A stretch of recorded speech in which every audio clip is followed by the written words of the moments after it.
At Real Life Stories Now, we bring you powerful stories that make you think, and today's story will leave you shocked at how quickly prejudice can turn an innocent moment into an injustice. As Admiral James Carter walked into the airport, the familiar surroundings of check-in counters, bustling travelers, and the soft hum of announcements blended into the background. His mind was preoccupied with larger matters, national security, logistics, and the morale of his sailors. James had just finished a demanding strategy meeting with top military officials, and now he was ready to board his flight home. Despite the privileges his rank afforded him, James preferred to travel commercially whenever possible, staying grounded and connected to the world outside of his military duties. It was an important part of who he was: humble, relatable, and always in touch with the people he served to protect. Dressed in a simple white button-down shirt and dark jeans, with his military insignia and medals tucked away in a jacket, there was little to indicate that he was one of the nation's highest-ranking naval officers. As he approached the check-in counter, James greeted the young attendant with a polite nod, handing over his first-class ticket. The young woman barely looked up as she processed his reservation. James waited patiently, watching the steady stream of passengers moving past the counter. He had been assigned seat 2A in first class, a comfort he rarely indulged in but was looking forward to after the exhausting series of meetings. After a longer-than-usual silence, the attendant glanced up at James, her eyes betraying a flicker of something. "I'm sorry, sir," she said flatly, handing his ticket back, "but your seat has been reassigned. Unfortunately, we no longer have availability in first class." James blinked, processing her words, his brow furrowing in confusion. Reassigned? This seat was confirmed days ago. There must be some mistake. The attendant kept her gaze down, typing away at her computer, seemingly uninterested in making eye contact. "No mistake, sir. We're fully booked, and your seat has been moved to economy. You can still board with Group 6. James considered letting it go. After all, a seat was a seat, and he wasn't one to make a scene. But something in the way the attendant avoided looking at him, something dismissive and indifferent in her tone, gave him pause. It wasn't just the reassignment, it was the lack of care, the absence of an apology, and the fact that none of the other passengers seemed to be facing the same issue. "Is there a reason my seat was reassigned?" James asked, his voice calm but firm. The attendant's fingers hovered over the keyboard before she finally looked up, her face expressionless. "It's an overbooking issue, sir. There's nothing I can do." Overbooking, that old excuse. James had flown countless times, and while overbooking was common, it wasn't typically handled this way, especially not for first-class passengers.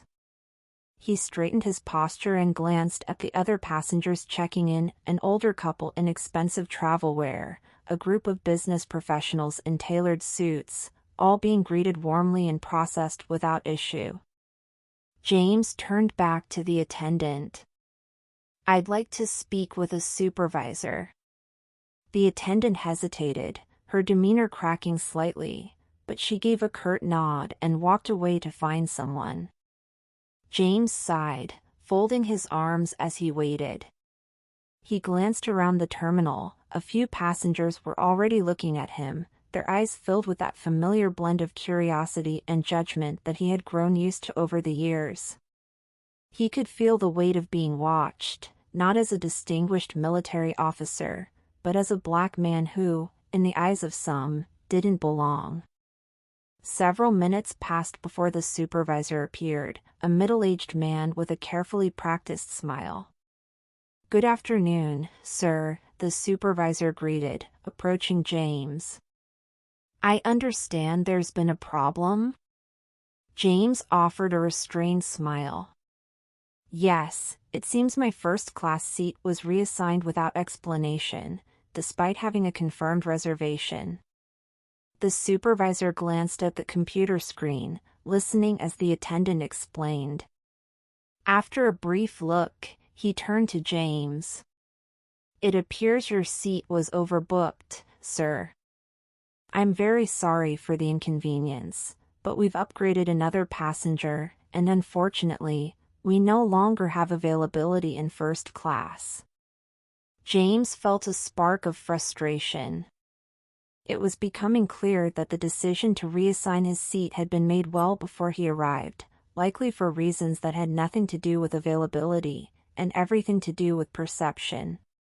He kept his voice calm, measured, the way he had learned to do after years of being both underestimated and doubted.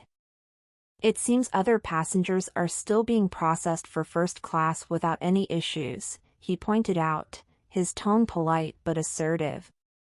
The supervisor glanced around nervously, recognizing the implication of James's words but unwilling to correct the situation. "Sir, I assure you, this is just standard procedure. Sometimes these things happen." James stood taller, his presence commanding even in civilian clothes. He wasn't one to let things slide when he sensed injustice. "I'd like to speak with the pilot," he said, his tone unyielding. The supervisor's face tightened. "There's no need to involve the pilot, sir. We can handle this right here."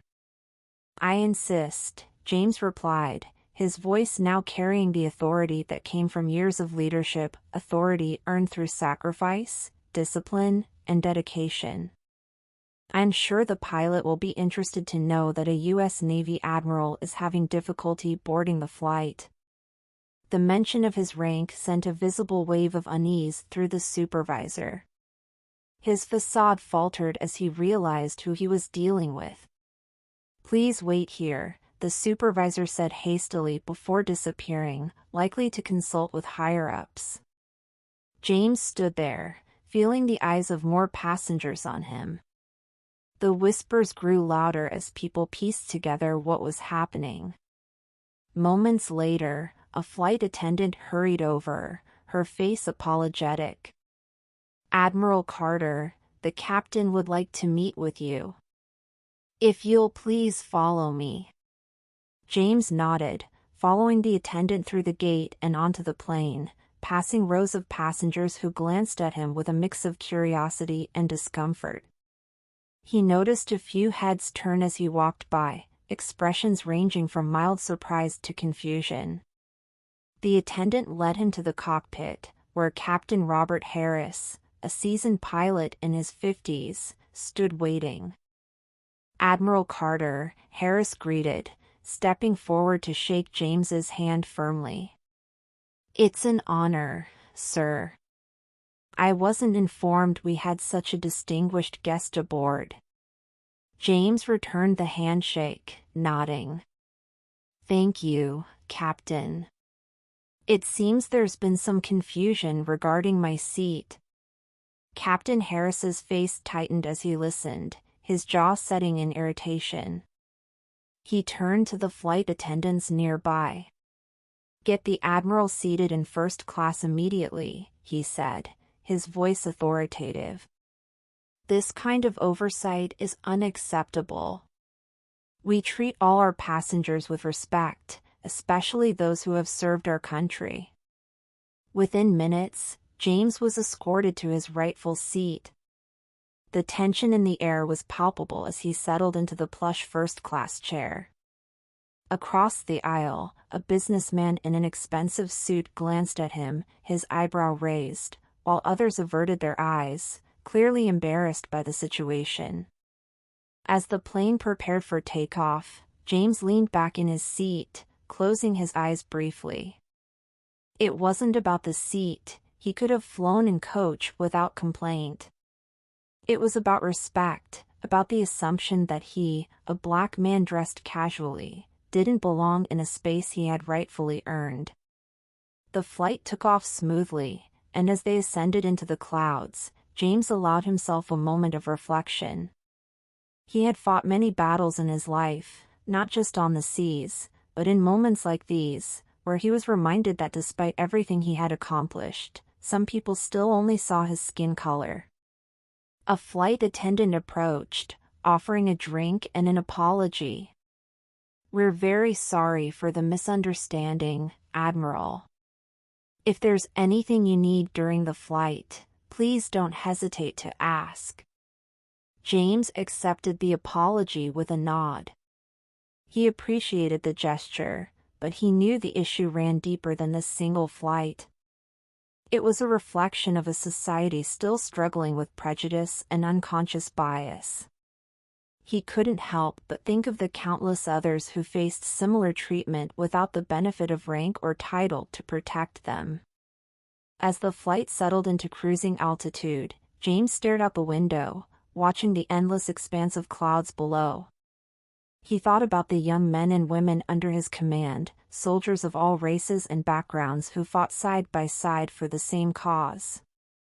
In the Navy, respect was earned through merit, not skin color. But out here in the world he had sworn to protect, those lines were often blurred. Hours passed, and the hum of the plane became a familiar, soothing sound. James reflected on how he had always strived to lead with dignity and respect, never letting personal slights affect his mission.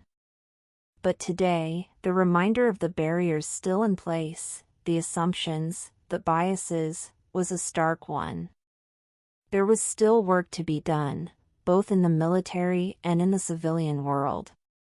As the flight began its descent, Captain Harris approached James's seat, offering a sincere apology. "Admiral Carter, I want to personally apologize for the way things were handled earlier," the captain said, his tone respectful. "It shouldn't have happened, and I'll be filing a report with the airline to ensure this kind of mistake doesn't happen again." James appreciated the gesture, though he knew it was a small step in a larger battle. "Thank you, Captain," he replied. "I hope this serves as a reminder that respect and dignity are owed to all passengers, regardless of who they are." As the plane touched down and taxied to the gate, James gathered his belongings, preparing to disembark. The flight attendants smiled at him as he stood, though their earlier discomfort was still evident. As he walked through the terminal toward the exit, James held his head high, a quiet determination settling over him. This wasn't just about a seat on a plane, it was about standing up for what was right, even in the face of subtle prejudice. It was about reminding the world that no matter who you were, no matter your rank or title, you deserved to be treated with respect. And as Admiral James Carter left the airport, he knew that his fight, both in and out of uniform, was far from over.